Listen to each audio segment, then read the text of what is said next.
Hello from the screen side. Are you tuning in from a quiet nest or a buzzing hive of city life? Let me know in the comments and share this video with someone who loves interesting stuff or just needs something fun to watch. Let's roll! I was driving through a haze of dust, flanked by soldiers and the constant buzz of activity, when the message reached me. The divorce had been finalized. Our marriage had lasted just shy of 4 years. Nearly half of that time, I had been stationed overseas in a scorching, desolate region far from everything familiar. She had finally reached her breaking point, and I couldn't fault her. I didn't even try to talk her out of it. Being married to a soldier is no easy burden. It might be one of the toughest roles to bear, short of parenting. I was born and raised in Ponca City, Oklahoma. It was there that I grew up, met Lana Tucker, and eventually married her. She was my first love, and I was hers. Lana and I had been inseparable through high school and into community college. After graduation, I enlisted, while she pursued a nursing degree. Once she finished her program, we got married, and I was stationed at Fort Belvoir, Virginia. We were only just settling into married life when I received my deployment orders. Lana chose to return to Ponca City rather than remain alone on base. Back home, she resumed her position at the local hospital. A year passed, and I finally came back to Fort Belvoir. Lana rejoined me, and we had 13 peaceful, joyful months together before duty called me overseas once again. She went back to Oklahoma.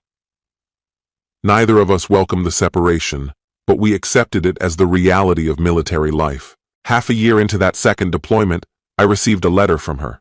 She wrote that she couldn't take the distance anymore. "I married you so we could be together, not live apart," she explained. "These 4 years have felt more like fragments. I can't go on like this. I love you, but I'm drowning in this loneliness." She enclosed divorce papers with the letter.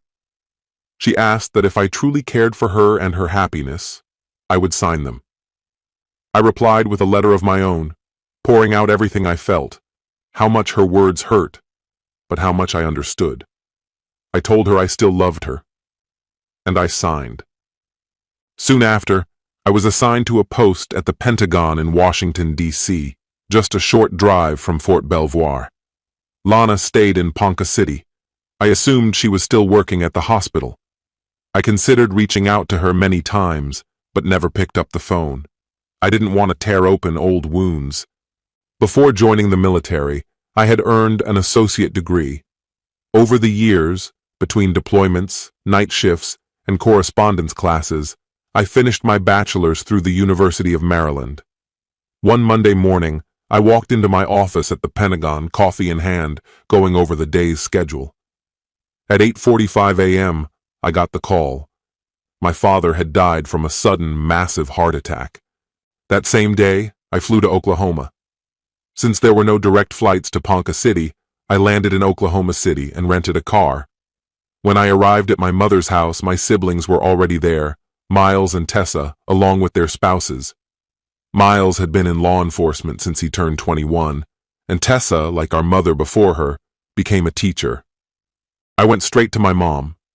She was sitting on the couch, flanked by Miles and Tessa. The moment our eyes met, tears welled up. Miles rose so I could sit beside her and hold her. After we'd calmed down, she told me Dad had collapsed while cleaning the inside of his prized 1957 Chevy Bel Air convertible in the garage. She smiled sadly and said he died doing something he loved, in a place that meant the world to him. The next few days were consumed by preparations for the funeral. Since Dad had served in the military, arrangements were handled by the service, lifting a weight from Mom's shoulders. She had already discussed final plans with Dad, so there was no uncertainty about what to do. She made every decision with quiet grace. She only had one request for me, to wear my dress uniform at the service. It was still hanging in the closet of my childhood bedroom, untouched. I hadn't worn it during deployments or since relocating to D.C. It just needed a fresh press and a few missing medals reattached. On the morning of the funeral, she approached me and gently adjusted my collar. She brushed imaginary specks off my chest, looked up at me, and said softly, Your father was always so proud of you. Later, as mourners filed past the casket, Miles and I stood to greet them. It wasn't long before Lana entered the room. I reached out to shake her hand, but she stepped forward and wrapped me in a hug. I'm so sorry, Mark, she whispered. She had never once called me Mark, only Mark. I truly cared about your dad. I did too, I replied simply. She looked as though she wanted to say more, but she held it in. When the service ended, everyone returned to Mom's house. Friends and neighbors had brought an overwhelming amount of food. Through it all, Mom remained composed and strong. As dusk settled, the old landline rang. Yes, my parents still had one. Tessa picked it up. Hello? She answered. After a pause, she turned to me, eyebrows raised slightly. Mark, it's for you. I took the receiver. Hello? Hi, Mark. Hi, Lana. Just her name silenced the room. Can we talk? She asked. I don't think there's anything left to talk about, I said gently. You made your decision, and maybe that was for the best. I'm not sure it was, she replied. Well, I said, my voice low, that's all behind us now. With an early flight scheduled the next day, it was time to make my way to Oklahoma City. I'd be spending the night there, so I had to get moving. Just as I was about to wrap up the call, she asked, Where are you stationed these days? I hesitated. Lana, hold on. My time with loved ones is short, and I'm grateful you dropped by today. Take care. I ended the call and turned around. Every face in the room was watching me. We're no longer together, I said. It's over. She's doing well, and so am I added. I've got to get changed and finish packing. I need to head out soon. A short while later, I was all set. My bags were ready, and the goodbyes had been said, hugs, handshakes, and kisses all exchanged, before I made my way to the rental. By the next day, I was back in Washington, D.C. One of the things Lana had left behind was a new appreciation in me for classical music, especially the works of Beethoven and Bach. Brahms, though often grouped with them, never quite resonated with me. 2 weeks into being back, the National Symphony Orchestra hosted a concert featuring several Beethoven pieces, including the Bagatelle and his 7th Symphony, Opus 92. The program also included works by Copland and Bernstein, creating a diverse lineup. Tickets were hard to come by, but the local military district usually secured a few for special performances. I stopped by the recreation office and managed to grab one. On the night of the performance, I arrived at the Kennedy Center. I'd been there before and always found it an enjoyable experience. The first half of the program focused solely on Beethoven. During the break, I got a drink and returned to my seat. As people filtered back in, a couple came down the road toward their seats, which were a few spots down from mine. The woman walked ahead of her companion. I stood to let them pass more easily. Just as she stepped by, her heel slammed into the top of my foot. Getting hit by a stiletto in the foot is no small matter. I cried out loud enough to turn a few heads. She lost her footing and toppled into my lap as I leaned back, trying not to spill my drink. Somehow, I managed to keep my balance and hold on to the glass. We ended up just sitting there, staring at one another. She smelled amazing. Her fragrance was taboo, a perfume my ex-wife used to wear. I had always been fond of that scent. Is your foot all right? She eventually asked. I'll live, I said. We stayed like that for a few moments, just looking at each other, until she said, We really have to stop meeting like this. Oh, why's that? Are you some kind of troublemaker? She asked.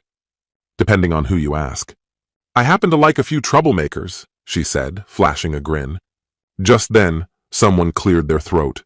We both turned. It was her date. She gave me one last look before getting up and continuing to her seat. After the concert ended and people began filing out, I noticed I was walking just behind her. Her date was nowhere in sight. I tapped her gently on the shoulder. She turned around and immediately recognized me. Taboo, right? I asked. That's it. How did you guess? It's a favorite of mine. Mine as well, she said with a smile. What happened to your guy? Lost in the crowd, I guess. Husband? Oh God, no. Serious partner? Not even close. In that case, do you ever hand out your number? Only once in a while. Well, I'm not exactly typical. She laughed. You're certainly some kind of troublemaker. You said so yourself. And you said you liked a few. I said some, she said, teasing me. People around us were beginning to take notice. Some chuckled, others whispered disapprovingly. As we moved toward the exit in the crowded lobby, she stopped. I should probably wait here for him. Mind if I stay for a minute? He's probably nearby. She smiled. Actually, I think I'll just head out, but thank you for catching me. She laughed again. And thanks for being a surprisingly comfortable chair. I chuckled as I stepped outside through one of the many doors. Glancing back, I saw her wave. Nearly a month had passed since that Beethoven evening, and I was already itching for another night of live classical music. It didn't need to be Beethoven this time. Anything orchestral would do. I checked the Kennedy Center's schedule and noticed an upcoming performance featuring the works of Maurice Ravel. I went back to the recreation office to see if they had any remaining tickets. They had exactly one left. As the clerk handed it to me, she said, "We were only able to get 2 of these." The seats were arranged in pairs, which meant I'd be spending the evening beside the colonel's wife. At the time, I held the rank of staff sergeant, a position that didn't exactly lend itself to socializing with officers and their families. Enlisted personnel typically stayed in their own lane. Sure, now and then, my role brought me into contact with a few higher-ranking officers, colonels here and there, maybe a major or lieutenant colonel, but in the Pentagon, even captains and lieutenants were rare sightings. As a staff sergeant, I might as well have been invisible. I'd never spoken to a colonel's wife before, but I wasn't nervous. I wasn't going for the company, I was going for the music. On the evening of the concert, I put on one of the 2 suits I owned, arrived early, and took my seat. While flipping through the program, a familiar scent reached me. Taboo. The perfume. Looking up, I froze. There she was. Without thinking, I stood and blurted, "You told me you weren't married." She smiled. "I'm not. I was expecting to be seated next to the colonel's wife," I said, confused. "That would be my mom," she replied, slipping into the seat beside me. "She got the ticket but couldn't make it." She extended a hand. "I'm Clara Sanders." I shook it. "Mark Callahan. Nice to meet you, Mark. Are you a Ravel fan?" No one had ever called me Mark before, but the way she said it, like it was a dare, I didn't bother correcting her. "Yeah," I said, "especially Gaspard de la Nuit." We kept the conversation going quietly throughout most of the performance. At intermission, we continued talking over drinks in the lobby. The final piece of the night was Bolero, a piece some find monotonous, others hypnotic. I'm in the latter group. As the rhythm built, I found myself shifting my focus between the stage and Clara.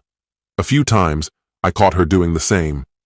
When the music ended, if she'd felt any of the electricity I had, she hid it well. I escorted her to her car. As I opened the door for her, she turned to me. "Aren't you going to ask for my number?" I hesitated. I had asked once before, but that was before I knew who her father was. "Listen," I said, "I'm just a staff sergeant. Your dad's a full colonel. He's probably not eager for you to hang around someone like me." "Who said this had to be serious?" she asked. "We're just talking. Friends don't have rank." "That's not exactly what I meant." "No?" she replied with a grin, clearly amused by my awkwardness. She slid into the car and drove off. As her taillights disappeared, I muttered to myself, "Well done, Sergeant Callahan. Way to blow it." 3 days later, I picked up the phone at my desk. "Special Operations Division, Sergeant Callahan speaking. How may I assist you?" "You can start by writing down 10 digits, said her voice on the line. Even through the receiver, I could practically smell the taboo. "I'm sorry?" "You heard me. Get a pen." I scribbled down the numbers as she dictated them. "Read them back," she said. I did. "Good boy," she teased. "Now, do you know what you're supposed to do with them?" "I've got a pretty good idea. That's 2 gold stars. 1 more and you get a prize." "Yes, ma'am." "Don't wait too long." Then she hung up. My first reaction was confusion. How had she tracked down my number? Then it dawned on me. Her father worked at the Pentagon. The internal directories were massive. It wouldn't have been hard. That evening, I dialed her number. No answer. I left a message. The following night, she called back. "You really did it," she said. "You told me not to wait." She laughed. We talked. Then we talked again the next night, and the next. Eventually, one night, the conversation shifted. "So are you ever going to ask me?" she said. "Ask you what?" "Out on a real date." "I've wanted to," I admitted, but... "No buts. Do you want to or not?" "I do." "Then ask." "All right. Would you like to have dinner with me?" "I'd love to. When?" "How about tomorrow night?" "Sounds good. What time?" 7? 7 works, she said, and gave me her address. She lived alone in a modest 2-room apartment. As she gave me a tour, she proudly pointed out her shoe collection. One of the second room's closets, where you'd expect to find winter coats or spare linens, had been transformed into a shrine of footwear. Dozens, maybe hundreds of pairs. She was clearly proud. I was relieved to see she lived on her own. I still wasn't sure how her family would feel about her seeing someone as junior as me. We dated for 2 months before things turned physical. Coincidentally, or maybe not, it happened the same evening I met her parents. She'd invited me to dinner at their home. Seeing my uncertainty, she reassured me. "Come on, Mark. They're not scary. Just regular people. A little curious, maybe. But only because I've never brought anyone home before." "Do they already know I was chosen?" "Can you please stop asking that?" "You're right, I know. But if someone brings up my status one more time, I might actually snap. So seriously, drop it." Dinner that night went far better than I had imagined.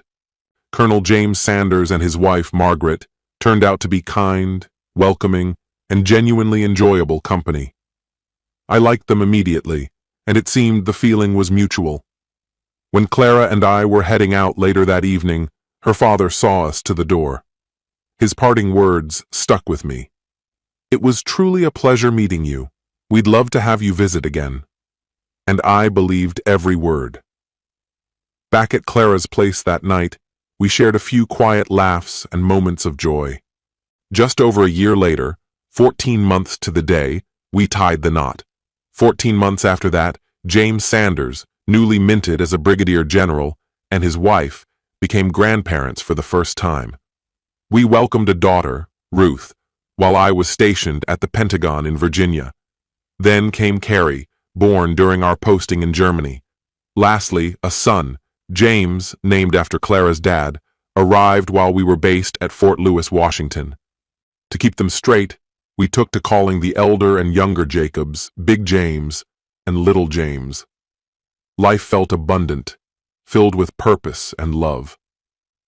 Big James and Margaret retired to Florida, and Clara and I eventually found ourselves reassigned to Washington, D.C., back to the Pentagon.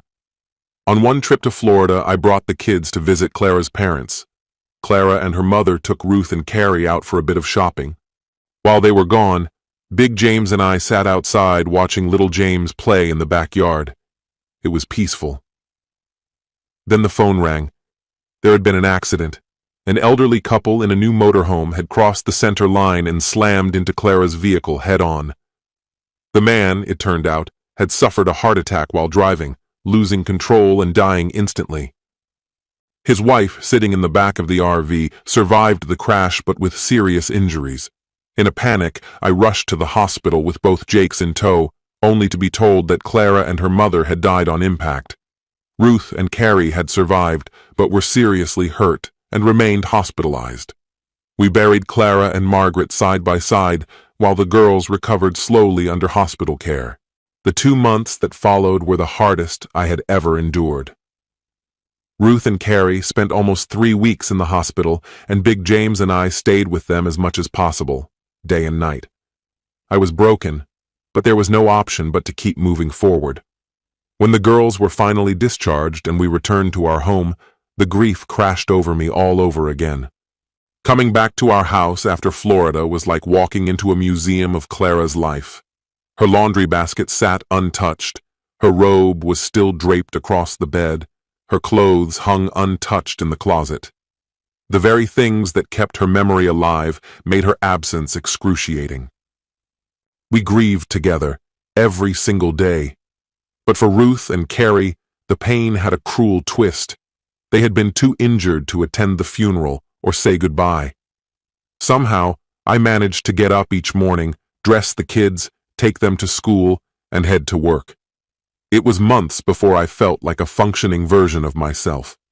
The hole Clara left behind was just as deep for the children as it was for me. What I hadn't grasped until I was in the thick of it was just how hard it would be to raise 3 kids alone. 3 years after Clara's death, I chose to leave military service for good. We moved to Oklahoma, settling into a beautiful home not far from where my mother lived. My siblings were nearby too.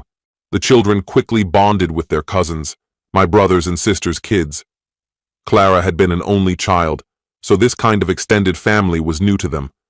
It took a while, but we found a rhythm. Eventually, I started feeling a sense of restlessness. I submitted an application to be a substitute teacher at one of the local middle schools. There was a strong possibility it could turn into a full-time role the following year. Time passed, as it always does, but Clara's absence remained with us. One Saturday evening, Ruth started complaining about pain in her side. The discomfort escalated quickly, and I didn't waste a second getting her to the hospital. My sister Tessa came over to look after little James and Carrie. Ruth needed emergency surgery to remove her appendix. I stayed with her, intending to spend the night. She was asleep, and I must have drifted off in the chair beside her bed. Sometime around 2 in the morning, I stirred. The room was dimly lit, and the door began to open slowly. A soft light from the hallway spilled in. Though years had passed, I recognized her immediately. She was still beautiful. "Lana," I said quietly. She paused at the door, unsure for a moment, then her face brightened with realization. "Oh my God," she whispered. "I didn't know you were here." "Well, I am. Come on in." I stood up as she walked over. "How is she doing?" she asked, motioning to Ruth. "I was hoping you could tell me that," I said. She smiled faintly. "According to the chart, she's recovering nicely." "That's a relief. I saw the last name on her records. Not too many Callahans in this area. I thought maybe she was Miles's or Tessa's." "She's mine," I said. Lana hesitated. "And her mother?" "She passed away a little over 3 years ago." Her face softened. "Mark, I'm so sorry." "Yeah, me too." "You live here now?" "Yeah, moved a few months back." We stood there in the quiet, just looking at each other, lost in a moment neither of us had planned. Finally, I broke the silence. "Well, I should probably try to get some sleep." "Sure," she murmured, then drifted off to sleep. I woke a little after 5. Someone had placed a blanket over me. I stayed by Ruth's side for the next 3 days. Lana visited more than once. She and Ruth talked casually about boys, wondering aloud how they might react to the scar she now carried when she wore a bathing suit. "You can barely see it," Lana assured her, "and once they realize how gorgeous you are, it won't matter." Ruth beamed at the words. The first Saturday after Ruth returned home, my phone rang. I glanced at the caller ID, unfamiliar number, so I let it go. A voicemail came through. "Hey, it's Lana." "I've been thinking about Ruth. I hope she's still doing okay. It's always roughest on the little ones when it comes to hospitals." A moment of silence followed. "Can we talk? There are things I've wanted to say for years, but I never had the courage." "Please, Mark?" I must have listened to that message at least 5 times before I finally returned the call. "Hello?" she answered. "Hi," I said. "It's Mark." "Oh, hey, you wanted to talk?" "Not over the phone," she replied. "Face to face." "All right. My mom's taking the kids to the lake tomorrow. Come by around 10:30 unless you've got work." "No, that's fine." "Where are you living now?" I gave her my address. "Still drink coffee?" "Yeah, just decaf nowadays." "Same." She showed up at exactly 10:30. She'd always been on time. I had the coffee made and waiting when I opened the door. For a brief second, it looked like she was about to hug me, but then she hesitated. I motioned toward a chair. She sat down, took a sip of the coffee, and began. "It was 9 months after your first deployment I started seeing someone. I missed you so much. I counted the days until your return. One afternoon I ran into Sammy Young at the mall. Do you remember him? I shook my head. He was a couple grades ahead of us in high school. That first chat turned into a second and then more. Eventually we were grabbing drinks, then dinners. After nearly 2 months, I slept with him. Just once, she whispered, sipping her coffee again. When you came back, I was terrified you'd find out. But you were so full of life and happiness. Cheating didn't even register in your mind. You probably remember, it was one of the best years we ever had. I nodded slowly. Then you deployed again. I moved back home. Maybe 2 weeks later he found me somehow. I still don't know how he knew I was in Ponca City. The idea of spending another year alone without you, it overwhelmed me. Less than a month after you left, it happened again. Then again. It went on for 2 months. That's when I found out I was pregnant. That's when I asked for the divorce. I told him about the baby and he disappeared. I've seen him around town since, but we've never spoken. After I filed for divorce, I lost the baby. I nearly gave up on everything, but I was drowning in guilt, so I kept going. I tried to confess everything when you came back from my dad's funeral, but you wouldn't let me speak. What I did, it's the biggest mistake of my life, and I carry that weight every day. I was selfish. No excuses. I loved you when we were young. I loved you on our wedding day. And I still loved you the day I signed the divorce papers. I've kept my distance from your family all these years because I couldn't bear the shame. We've run into each other now and then, just in passing. 2 years after the divorce, I met someone at the hospital. His mom was having surgery. We hit it off. Got married the next year. It didn't last. We divorced 3 years later. Since then, I've buried myself in work. Then I saw Ruth's name on the hospital roster. I know I've kept away from your family, but I thought maybe I could do something to help her. I opened her hospital room door, and there you were. I don't get surprised easily, and I never get speechless. But that day, I didn't know what to say. I left her room, walked down the hall, and collapsed. I cried for 2 hours straight. I cried because you were alive and well, and I cried for what I'd ruined, for everything I gave up, everything I lost. My coffee was cold by then. Hers probably was too. I took a sip anyway. I looked at her, unsure what to say. I never knew she'd cheated. I had no idea she'd been pregnant by someone else while we were still married. Eventually, I spoke. I don't know what to say. I always believed the divorce happened because the distance was too much for you. But now you're telling me it wasn't just that. It was about longing. But now I see it was loneliness. I loved you enough to let you go when you asked. I couldn't stand to see you hurting. That's why I agreed to the divorce. But betrayal, no matter how long ago, it still hurts. The idea of you being with someone else while you were still my wife, that's not easy to sit with, not even now. I loved you enough to let you go. While I was still drowning in the sorrow of our past, you were already carrying someone else's child. I pushed myself up from the couch, grabbed her half-empty glass, and headed to the kitchen. I think it's time for you to leave, I said over my shoulder. Mark, don't. Goodbye. She rose slowly, walked to the front door, paused, and looked back at me. Mark, goodbye. Why the hell did she have to say it like that? After everything we'd been through, after all these years, how could 2 simple words cut so deep? I was fuming. First with quiet rage, then with a fury that completely overtook me. Her voice echoed in my head for weeks afterward. I replayed that moment over and over, trying to make sense of it.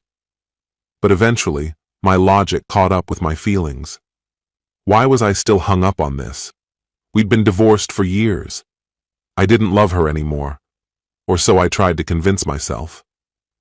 As the school year drew to a close, the mounting responsibilities of wrapping things up pushed Lana into the background of my mind. Then James called. He wanted to know if the kids could spend part of the summer with him.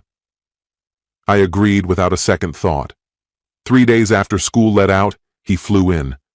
We picked him up from Oakland Airport, and the kids flew back with him. They were staying for 2 weeks, the most James felt he could handle. After Clara passed away, I hadn't dated much. 3 years had gone by, and though a few women had come and gone, none left a lasting impact. My siblings tried to fix me up a few times, but it never led to anything real. There was never a spark. Nothing clicked. By that time, my brother had worked his way up to deputy chief of police. One afternoon, he showed up at my house while I was on the porch, catching my breath with a cold glass of iced tea after mowing the lawn. He poured himself a glass, came out, and joined me. We made small talk for a bit, but I could tell he had something else on his mind. "I probably shouldn't be saying this," he began, "but it's public record now. Lana's been arrested 3 times in the last few weeks, drunk in public, and each time, when my officers tried to bring her in, she fought back, hit them, told them to keep their hands off her, said she belonged to Mark Callahan." He gave a slow shake of his head. "The first officer thought it was some weird joke. He mentioned it to me. But then she said it again, and again. Her dad bailed her out every single time, and the DA kept declining to press charges. After the latest incident, she voluntarily checked herself into a rehab center in Tulsa. She's there now," he said. I sat there, stunned. "Why are you telling me this?" I asked. "Her father thinks it's about you. He didn't even know you'd moved back until she started getting drunk and going on about seeing you and your daughter. When she sobered up, he asked what she meant, but she shut down. He said the last time she drank like that was right after your divorce." He reminded me that Lana was never really a drinker. I remembered it clearly. We hardly ever drank together. I looked at him again. "So why are you telling me?" He hesitated. "I don't know. It just feels like she's reaching out. Your name's the one she keeps saying, even in that state." I sighed, long and heavy, then told him about the last time we spoke, about how it ended. "Jesus," he muttered. "Do her parents know?" "I don't think so. And if she hasn't told them, I won't be the one who does." We talked a little longer, until his radio buzzed and duty called him away. Over the next few days, I couldn't stop thinking about Lana, about everything she'd done. The line between pain and longing, between bitterness and memory, started to blur. The more I dwelled on it, the angrier I got. She didn't deserve my thoughts, so why was she still taking up space in my mind? I didn't have an answer, but the next day, I called her parents and asked if I could stop by. When I got there, we shook hands, and her mother offered me a glass of iced tea. You don't turn that down in an Oklahoma summer. I hadn't been inside their house in years, but it was like walking into a time capsule. Everything looked untouched. "What can we do for you, Mark?" her father asked. "I'm not really sure," I admitted. "I heard Lana's in rehab. I just wanted to know if there's any way I could help." He looked worn down. "To be honest, we're not sure what to do anymore.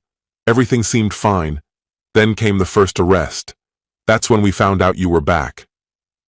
His wife, gripping his hand, added softly, "She's hurting, Mark, and she won't talk to us. We're getting older, and we feel helpless." "Do you think it might help if I visited her?" I asked. Her father didn't answer right away. "We've talked about that. We're not sure if it'll help or make things worse, but maybe it's worth trying." The next morning, I drove out to Tulsa. After checking in at the front desk of the facility, they directed me to her room. She was sitting by the window, quietly watching the garden beyond the glass. When the door creaked open, she turned around. Her eyes widened when she saw me. "Mark, I didn't think I'd ever see you again." "Why wouldn't you? I thought you hated me after that night, after you told me to leave." "I don't hate you, Lana. I never did. But I hated what you did." She rose to her feet, standing just a few steps from me, eyes locked on mine. "I hate it too, Mark, every piece of it, but I can't undo it now. For years, I've lived beneath the crushing weight of remorse and loathing. Occasionally, I'd catch a fleeting moment of peace, a rare day when the memory didn't rear its head. Those were rare blessings, moments of clarity that felt almost sacred." She turned from me, crossed the room without a word, and perched delicately on the edge of her bed. Her face emptied of expression, hollow and distant, before she spoke again. "Why did you come here?" "I'm not completely sure," I admitted. "I talked to your parents." She sprang up, alarm in her eyes, interrupting me mid-sentence. "Mark, please, tell me you didn't tell them." Number, I didn't say a word. It would have broken them. Thank God, she murmured, easing back down. It's not my place, that's yours, if you ever decide to. I couldn't. I won't. They wouldn't survive it, she whispered. That's entirely up to you, I repeated softly. She fell into silence. Then the tears came. Are you okay? I asked gently. I thought I was. I truly believed I was starting to be. But now... Her voice trailed off. After our last conversation, I started drinking. I thought it would numb everything, help me forget. But instead, it made the pain louder. The memories got sharper. There was a pause. Then she asked, Do you remember the letter you sent with the divorce? I remember most of what I wrote, I said. I remember every word, she replied. I still have it. I've read it so many times I've lost count. You said you'd sign the papers if that's what it took for me to be happy. That's all you ever wanted, for me to find peace, even if it meant losing you. She drew a shaky breath. You told me you'd loved me from the very beginning, that signing those papers wasn't easy, but it was necessary, not because it didn't hurt you, but because it might help me heal. Her voice broke completely. I cried the first time I read it, and every time after that. She turned her face away, and her body shook as she wept. We sat together in silence for a long time. I stayed by the window, watching her quietly, unable to offer more than my presence. I wanted to cry too. I remained until the dinner bell called the others away. She hesitated, clearly not wanting to go, but they insisted. She lingered near me, looked like she might reach for me, but as always, something held her back. After I left, I went straight to her parents' house. Why is she staying there? I asked. We're not completely sure, her father said. It was her decision. She told us she needed help to stop drinking and thought we could support her. Did she ever have issues with alcohol before? Never, not once, he said. Then why now? I asked. Honestly, I think she's hiding from something. I'm not a professional, but that's how it seems to me. I don't think this is the right place for her to recover. She should be home. You may be right, her father said thoughtfully. I don't know, her mother added, uncertain. If it's okay, I'd like to visit her tomorrow. Of course, they both agreed. I arrived early the next morning. She was seated in the cafeteria eating quietly. Her face lit up the second she saw me. You came back, she said with a smile. I did. Want a coffee? Yeah, but not from here. Where then? My parents' place. How about lunch with them? You're serious? Absolutely. What do I need to do to check out? I don't really know. Do you want me to stay? Not if you'd rather leave. Then let's go. We walked to her room, gathered her things, and went to the front desk together.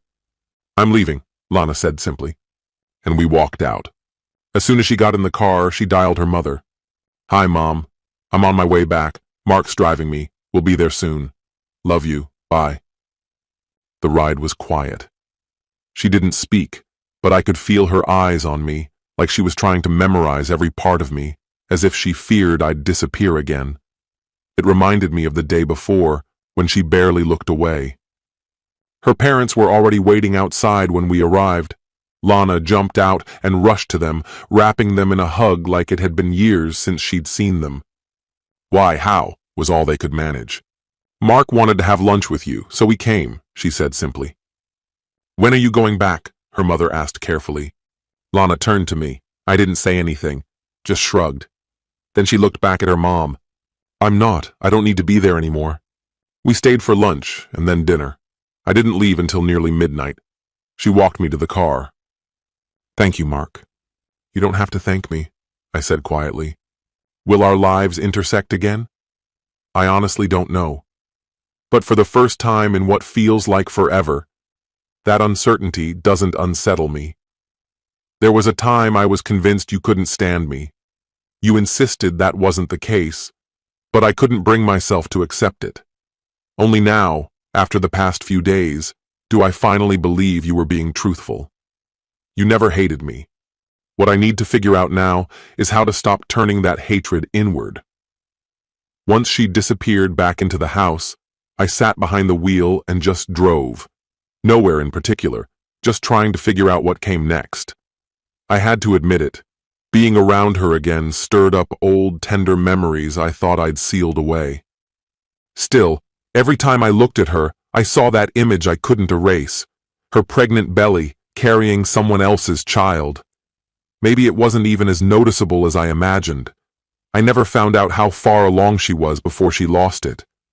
But in my mind, it felt enormous. The days that followed, I stayed close to home, throwing myself into yard work and odd repairs around the house. The manual labor helped quiet my thoughts. 3 days later, I picked up the phone and called her parents. "How's she holding up?" I asked. "She's doing really well," they told me, starting to feel more like herself again. They mentioned she'd asked about me. I said I was thinking of reaching out. I still had her number from when she contacted me.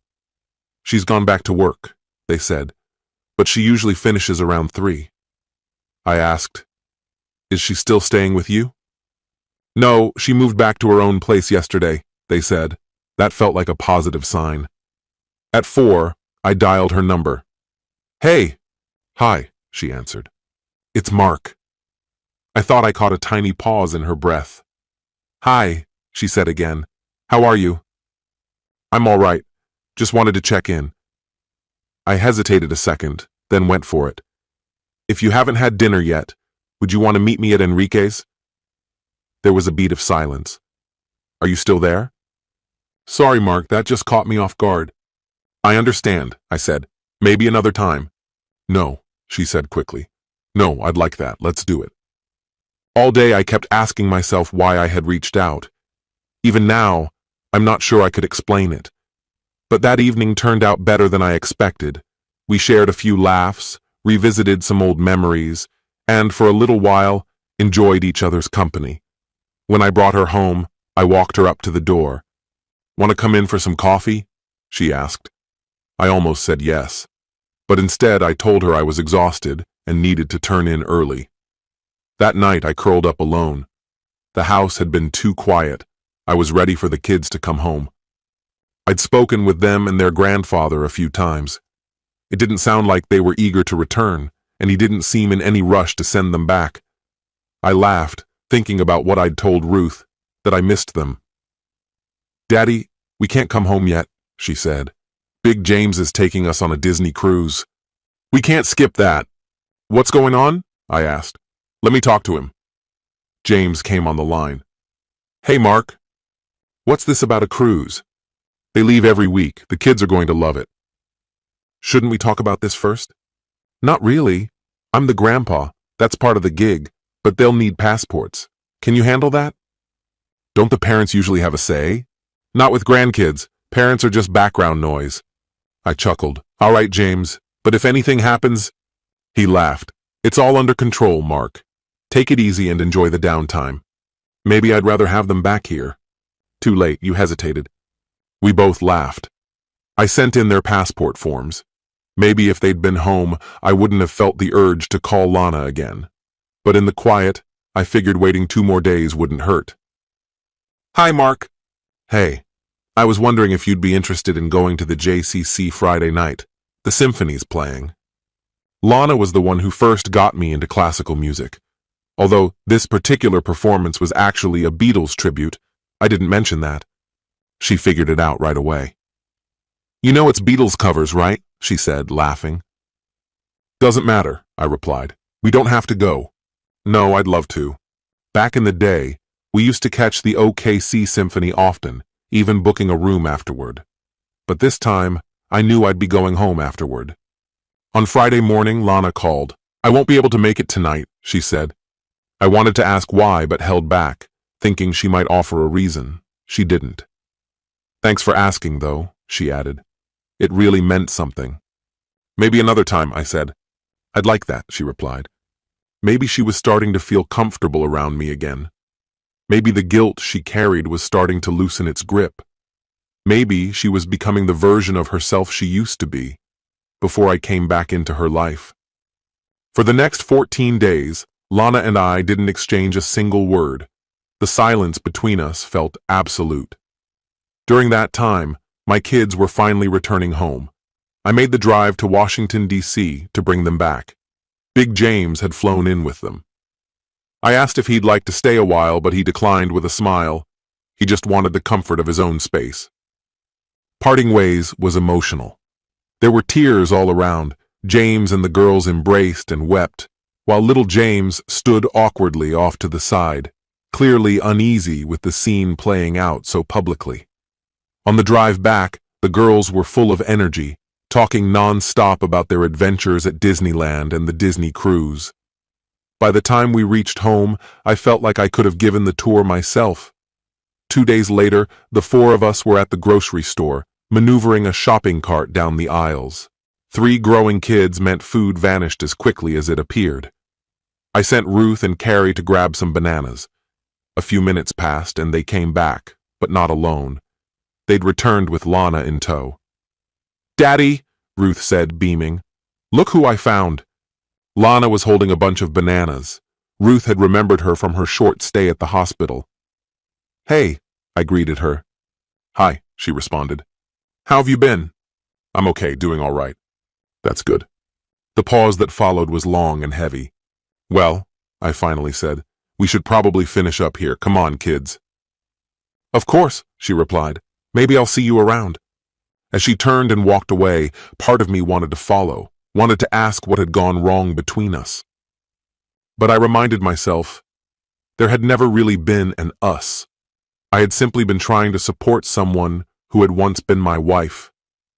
Still, I missed those fleeting moments we'd shared.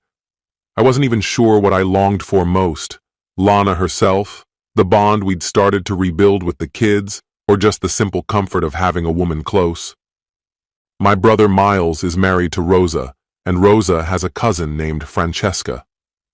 Evidently, Francesca and I had dated at some point years ago, though I couldn't remember it. One night, Miles and Rosa invited me over for dinner, and Francesca joined us. It was a pleasant evening. Francesca was intelligent and lovely, but I felt no chemistry, no pull toward her. Later, I told Miles and Rosa not to set me up again. It wasn't that I was opposed to dating. I wasn't. One Saturday, while the kids were with their cousins at the pool, I went to the lake, my usual thinking spot. That lake had always served as my place for reflection. Even with people around, families, laughing children, I felt alone in a way that made sense to me.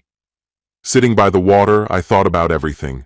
My years with Lana, meeting Clara, the affair that turned into a second marriage, her death, my time in the military, and the kids I loved beyond words.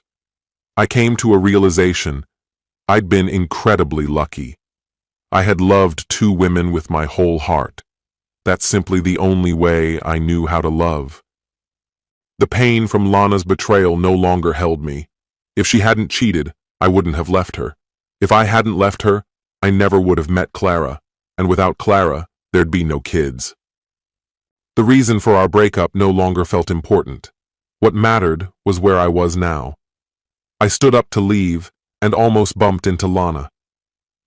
"I've been watching you for over an hour," she said softly. "You haven't moved." "That's probably true," I replied. "I used to come here all the time when I needed to clear my head." She nodded. "You did. Sometimes we came here together, remember? We'd park right over there." She pointed across the lot. "I remember," I said, a smile touching my lips. We walked together to a picnic table and sat down. "These past couple of weeks have felt endless," she said. "I've missed you." "I know," I replied. "I've missed you too." "Do you want to know why I didn't go to the symphony with you?" she asked. I shrugged. "I figured it was your decision." "It was, but it's your business too." She took a breath. When we went to the symphony, it wasn't just about the music. It was an occasion. We'd book a room, bring wine and cheese. If the weather was good and we had a balcony, we'd sit outside, sip, talk, listen to the city below us. And later, we'd make love. "I remember," I said quietly. "That's why I couldn't go," she said. "I couldn't sit beside you, listen to the music, and then drive home alone instead of heading to that hotel." We sat in silence for a long time. Eventually I asked, "So what happened during those last couple weeks?" "You want the truth?" she said. "I do." She looked me in the eye. I don't trust myself around you. Every time I see you, I have to stop myself from reaching out. We exchanged a glance, then looked away. I stayed away because I didn't think you could ever love me again, she admitted. But I come here too, to think. She glanced down at her hands.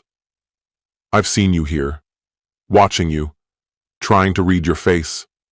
And I keep thinking, if we spent enough time together, maybe, just maybe, you could love me again. There was a pause. Then she added, but since we both live here now, I think we should at least be on good terms.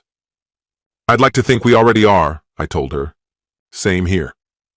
The words hung heavy between us, weighed down by everything unspoken. After a moment, she broke the silence. I should head out, she murmured. I came here to clear my thoughts, but if I stay, I'll just end up thinking about you the whole time. She turned and made her way toward her car. I instinctively walked with her. Somehow, our hands found each other's, fingers intertwining without thought. When we reached her car, I stepped ahead to open the door. Just as she began to slide into the seat, I said, Lana. She paused, her gaze locking onto mine. How many people have you dated since your last marriage ended? I asked. Her expression stiffened. 3, she replied. Did you sleep with any of them? 1, she said quietly. Twice. She climbed inside, closed the door, and drove off. I stood motionless, watching her tail lights disappear into the distance, asking myself why I'd asked something so needlessly personal. It was out of line, an invasion, and it didn't even matter. Later, I made my way home. The next Saturday rolled around. The kids were off swimming with their cousins again. I happened to be crossing the street at 14th and Grand when a car blew through a red light and crashed straight into me. I regained consciousness in a hospital bed. My left arm was tightly wrapped in gauze. My mother, brother, and sister surrounded me. Mom leaned in, pressed a kiss to my cheek, and gave my hand a soft squeeze. How are you holding up, honey? Like I got run over by something large, I groaned. My brother chuckled. That's not far off. Some maniac behind the wheel plowed right into you. He's in jail now. Mom added, the doctors say you'll make a full recovery. A dislocated shoulder, lots of bruising, but honestly, it could have ended a lot worse. That afternoon, my kids showed up. The girls clung to me tearfully while James couldn't stop gawking at the tubes and monitors. He pointed at a fluid-filled bag by the bedside. What's that? He asked. I did my best to explain catheters in a way a kid might understand. James looked baffled. Ruth, slightly older, seemed to get it, but reacted with a theatrical grimace and loud gagging noises. As the evening wore on, I eventually convinced everyone to head home. I needed the quiet. Dinner showed up, soggy fries and a cheeseburger that had seen better days. Not exactly gourmet, but hunger made it tolerable. I ate every bite. The painkillers softened the edges of everything. I was half watching something on the TV when the door opened. She stepped in, quiet as a whisper, and came to stand beside me. How are you feeling? She asked. I've had worse, I said. Can you sit up at all? Haven't really tried. I think the nurses prefer I don't move around too much. Good. She leaned in and kissed me. A slow, deliberate kiss that reached places inside me I'd almost forgotten existed. I've wanted to do that ever since I saw you at the lake with Ruth, she whispered. She held my gaze. You can report me if that was out of line, but I don't regret it. Seeing you again made me realize something. I'm still in love with you. And if that's going to ruin me, then so be it. She turned and left the room. I stayed awake until nearly 2 in the morning, her words echoing in my mind, trying to make sense of them, trying to figure out what they meant for me, what I truly felt in response. I pressed the button on the bed controls, lowering the headrest until I was lying flat. That kiss had stirred something, but was it really her, or just my longing for closeness? I didn't have an answer. Eventually, sleep came. When I opened my eyes around 7, my mother was sitting quietly nearby. We exchanged soft greetings. She moved closer, sat at the edge of my bed, and took my right hand, gently massaging it. Then she looked directly at me. So what's going on with you and Lana? I blinked. What are you talking about?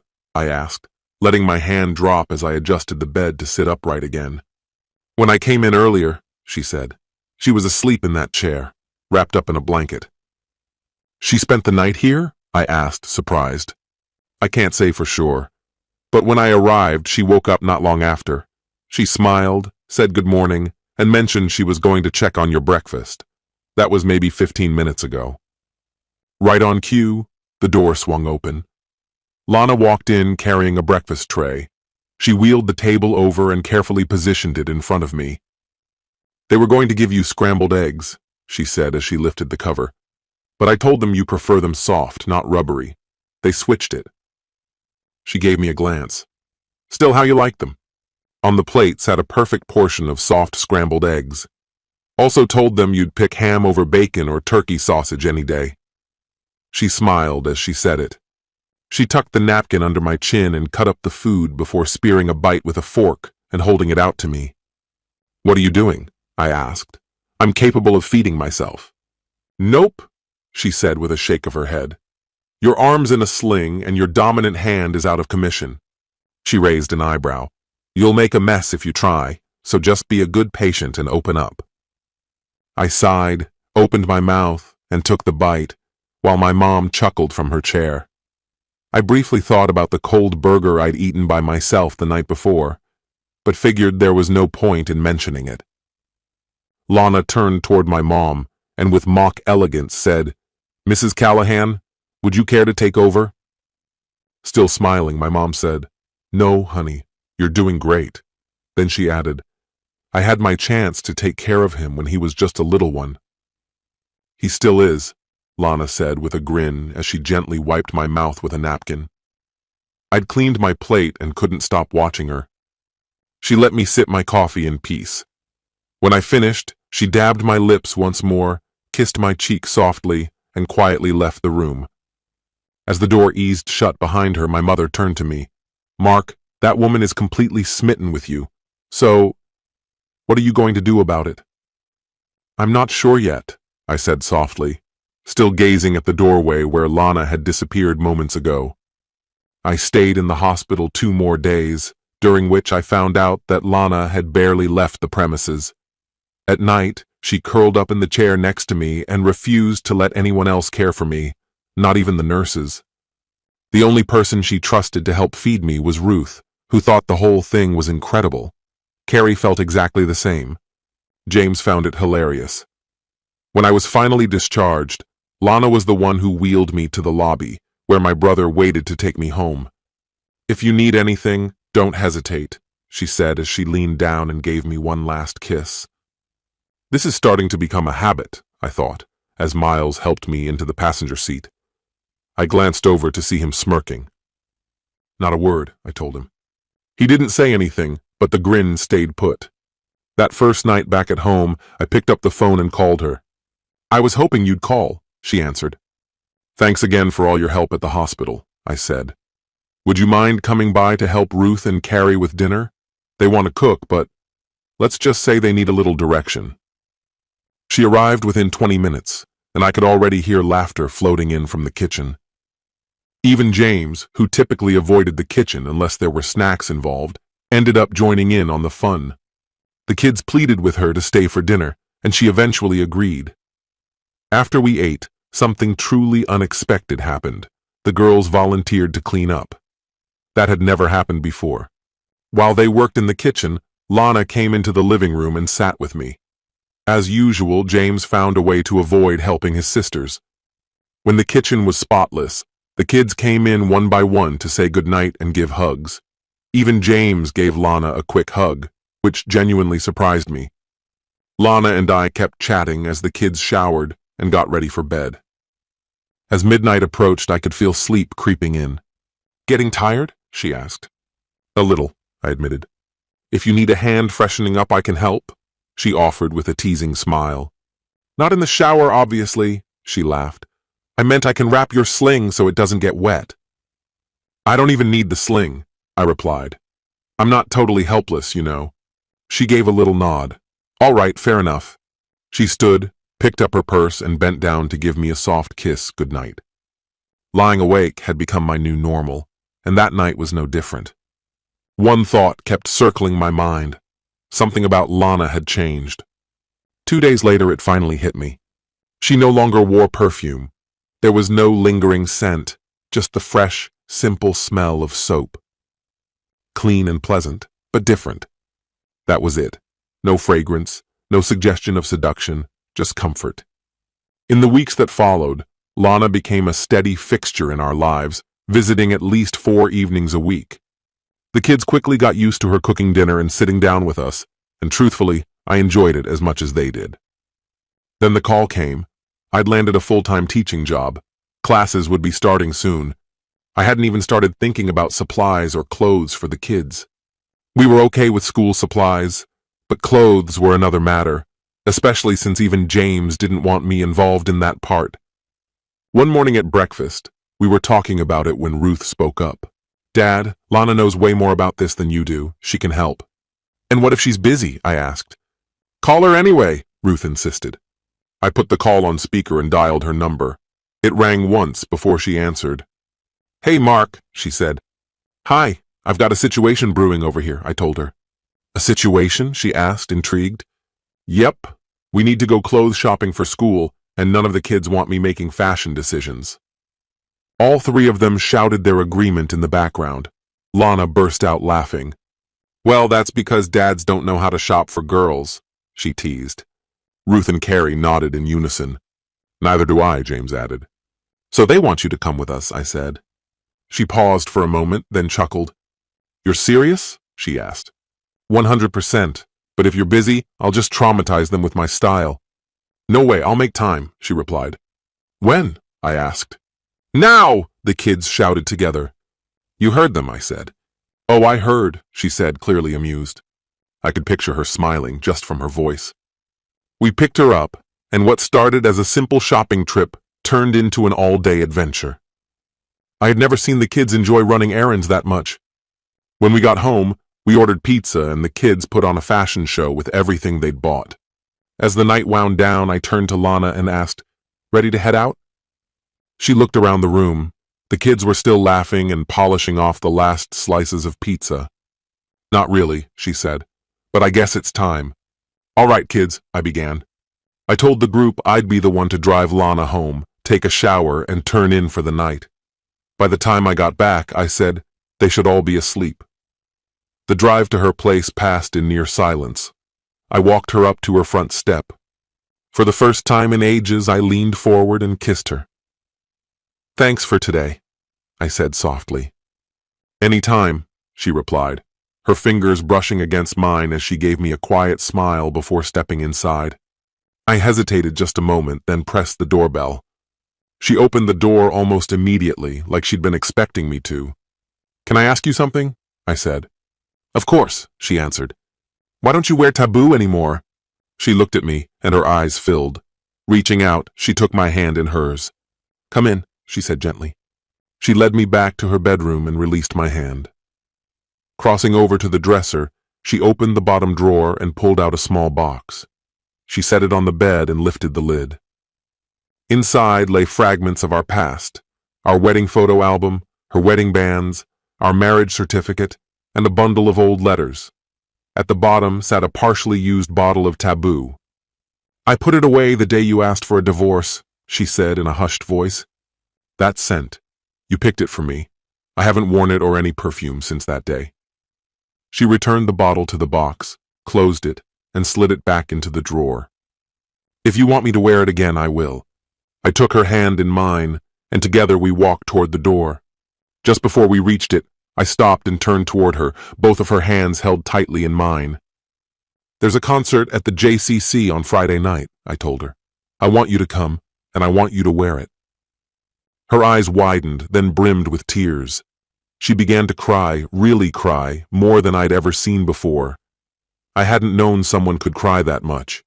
When she couldn't stop, I stepped back into the house, closed the door behind us, and wrapped my arms around her. It took a long time, but eventually the tears slowed. Then she reached into the back pocket of my jeans and pulled out a handkerchief, something I always used to carry, something she clearly hadn't forgotten. She stood up straight and dabbed at her cheeks. "Are you serious?" she asked, still not quite believing. "I am," I said. "You're not playing with me?" "No games." She looked up at me. "Should I bring an overnight bag?" I smiled. "Just a toothbrush, that's all you'll need." She threw herself into my arms, pressing herself against the door. When Friday came, I went to pick her up. She looked beautiful, and she was wearing Taboo. The ride was peaceful. As for the concert, I honestly couldn't tell you what they played. I didn't hear a single note. I couldn't take my eyes off Lana. She was watching me too. About 20 minutes in, she leaned over and whispered, "We don't have to stay the whole time." "I know," I murmured back, "but waiting makes it sweeter." "I've waited long enough," she said. "I want you now." A hiss came from someone behind us. "Get a room," someone muttered from the row in front. "Great idea," I said aloud. I stood, took her hand, and we left together. 30 minutes later, we were in our room. Both of us were shaking. The air seemed charged with energy and longing. I stepped close and wrapped her in my arms. "Want some champagne?" I whispered. "No," she said softly. "I only want you." "Anticipation," I whispered back. And then it all happened. No more waiting.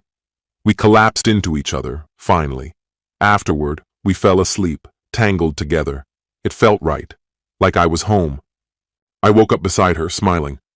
The drive back felt like reliving youth, like we were teenagers in love again. When I dropped her off, we shared one last sweet moment before parting. A few days later, Lana came by for dinner. I'd bought steaks and shrimp to throw on the grill. As soon as she stepped inside, the kids rushed to greet her with hugs. Ruth ran up, stopped short, and looked up curiously. "You smell like my mom," she said. Lana blinked. "What?" "You smell just like she used to. That same perfume." Lana turned to me, her expression shifting, eyes narrowing. Dinner went on, but an invisible weight settled between us. The kids didn't notice, but I felt it, an air of tension that clung to every exchanged glance. Lana kept watching me, as though trying to read between the lines. After we finished eating, she stood. "I think I should go," she said quietly. "I'll walk you to your car," I offered. As we walked, I reached for her hand. She pulled away. I opened her car door, and she turned to face me, her voice trembling. "I thought you wanted me," she said, "but it wasn't me, it was her. You didn't want who I am now. You wanted the memory. That's why you asked about the perfume. You weren't seeing me. You were chasing what you lost." "That's not true," I began to say. "Naturally, I'm fond of that perfume. No, I'm crazy about it. But you were the one who wore it first. To be honest, I think I only grew attached to her because something about her echoed you." Then she got in her car and drove off. A whole month slipped by without a word from her. She had blocked me, and when I showed up at her place hoping to talk, she never opened the door.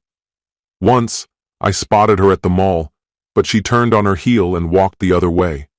The kids couldn't grasp what was happening, and no matter how I tried to explain it, they just didn't get it. One Saturday evening, I decided to distract them with a movie. It was one of those romantic comedies Ruth and Carrie had been begging to see. James and I, on the other hand, weren't thrilled. We got there early, took our seats, and the lights were still on.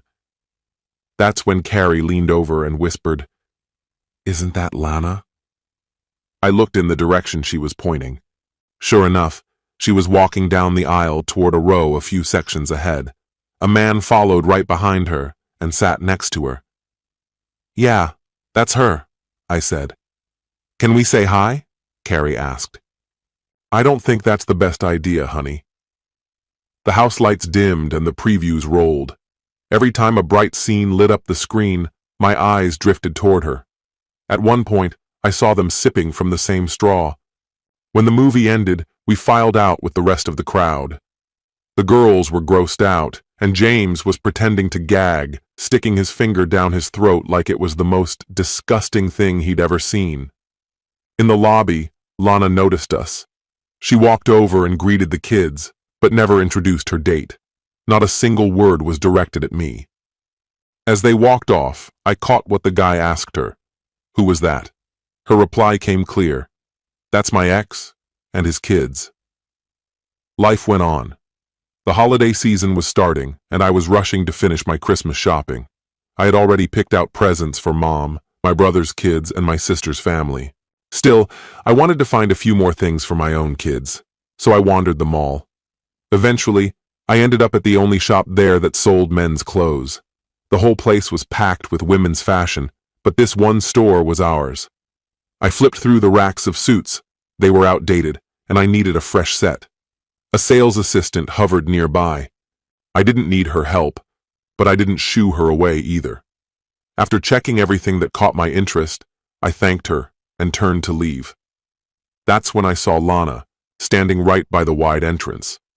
For a second, I thought about ignoring her and walking past like I hadn't seen her, but she spoke first. "Find anything you liked?" "Why would you care?" I said, barely slowing down. She was close enough that I noticed she wasn't wearing taboo. "Can we talk for a second?" she asked. "I don't think there's much to discuss," I replied. "You made your position clear when you accused me of wanting Clara again and said I never wanted you in the first place. If it's conversation you're after, maybe try the guy you're dating." "He's not my boyfriend," she said. "Could have fooled me. You were sharing a straw at the theater." She sped up to match my pace and touched my arm. "What are you even talking about?" I shook her hand off. "I saw it. You two drinking from the same cup." "He dropped his drink, so we used mine," she said. "What's the problem?" "People don't do that unless they're either really close or involved. That's not how casual friends behave." She stopped in her tracks. I didn't. "What's that supposed to mean?" she called after me. "You understood me just fine. No need to play dumb." I kept walking. She caught up again. "Are you seriously accusing me of something?" she asked. I turned to face her. "Are you sleeping with him?" I asked bluntly. "What?" she barked. "You heard me, did I mumble?" "And who exactly do you think you are, asking me that?" she snapped.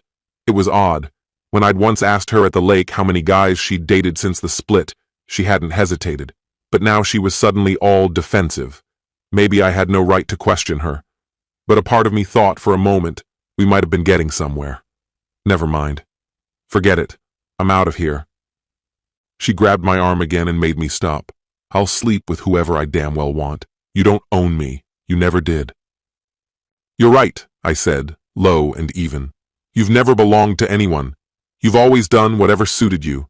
Marriage didn't change that." I pulled her hand off me and walked away. That Christmas, the kids and I had a wonderful time together. A few days after, Miles and Rosa invited me to a New Year's Eve party in the neighborhood.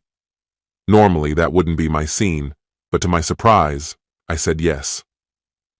We hadn't been there long when Lana arrived, with the same guy from the movies. I leaned over to Miles and told him I was leaving, gave him a short explanation. "Seriously, Mark?" he said. "You're going to run every time she shows up with someone? Come on, grow a spine. Start living your life again." It was exactly the kind of wake-up call I needed. So I grabbed a beer and started mingling. Eventually, I ended up in a group conversation, and Lana joined in. She seemed to know just about everyone. No one had any clue we had a history, and neither of us hinted at it. "How's Timmy?" someone asked her. "He's doing well," she said, nodding toward the drink table. "He's right over there." "Think he's a keeper?" one of the women asked, her voice carrying over the background chatter. I hadn't been listening closely, but I could feel her watching me. I turned just as she looked away and said, "Maybe, for someone else." She gave a half-hearted smile and stepped aside. "They seem happy enough," someone nearby remarked. "Maybe," another voice replied, "but something feels weird. Timmy's off. He likes her, no doubt, but she's dragging something heavy behind her, and he's unsure if it's worth the effort. He told me she treats him more like a brother than a boyfriend." "What kind of baggage are we talking about?" "Well," someone answered, "he's never even been to her apartment. They've been seeing each other for a while now, and she's never once invited him over." "I'll bet she practically lives at his place, though," one of the men added, setting off a round of laughter. The women remained quiet until one swatted his arm. "God, you're disgusting. Typical." "Did none of you hear what she said?" Another woman jumped in. She basically admitted he's just temporary, someone to pass the time with. That usually means she's not emotionally available, probably still hung up on her ex, and it definitely means she's not sleeping with him.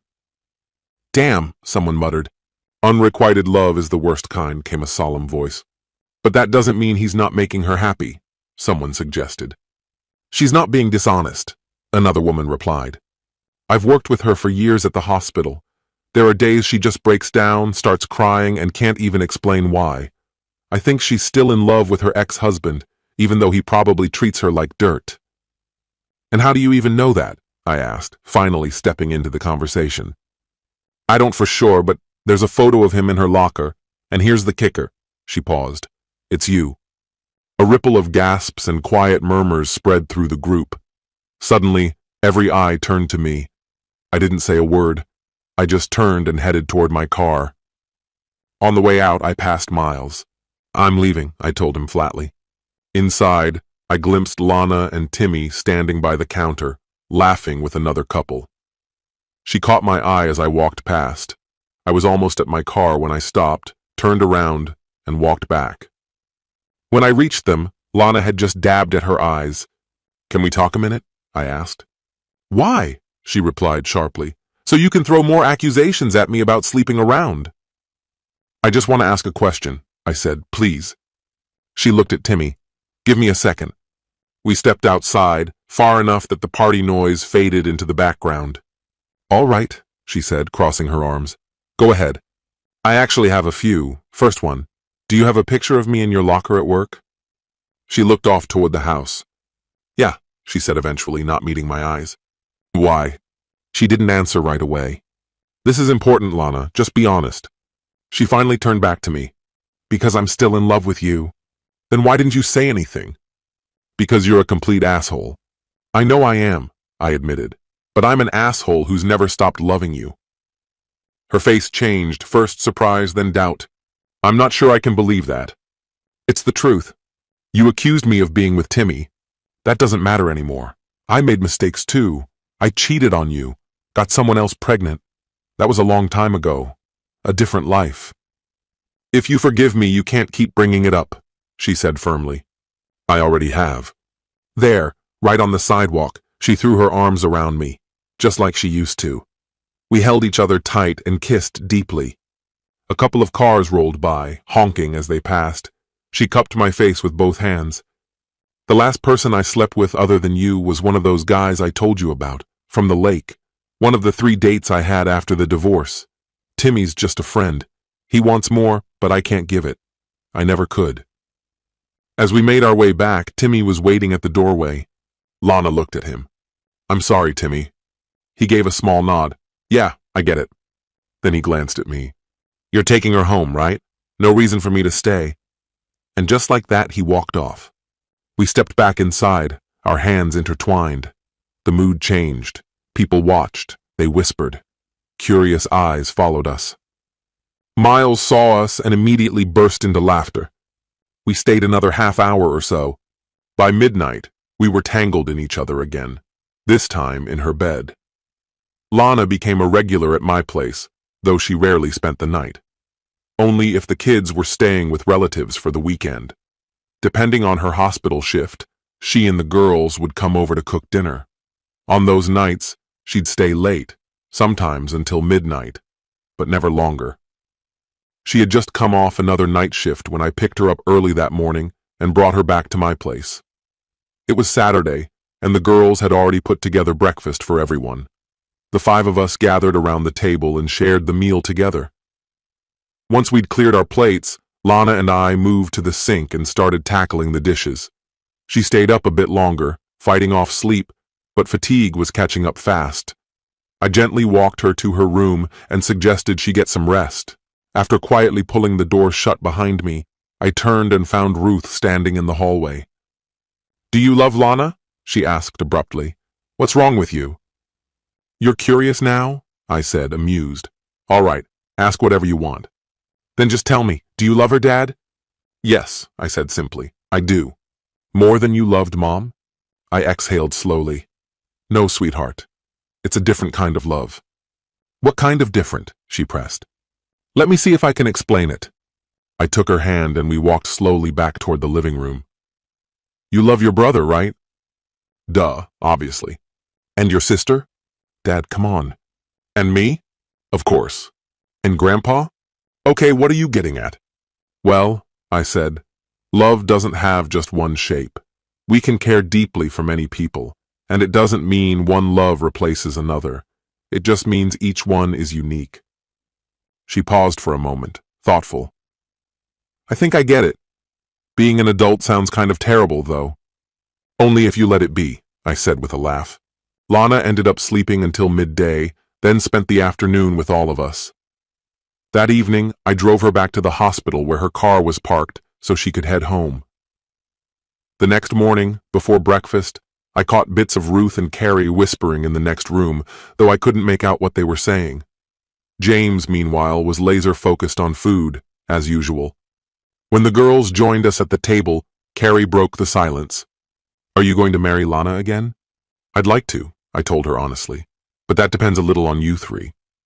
Why us? Ruth asked, curious.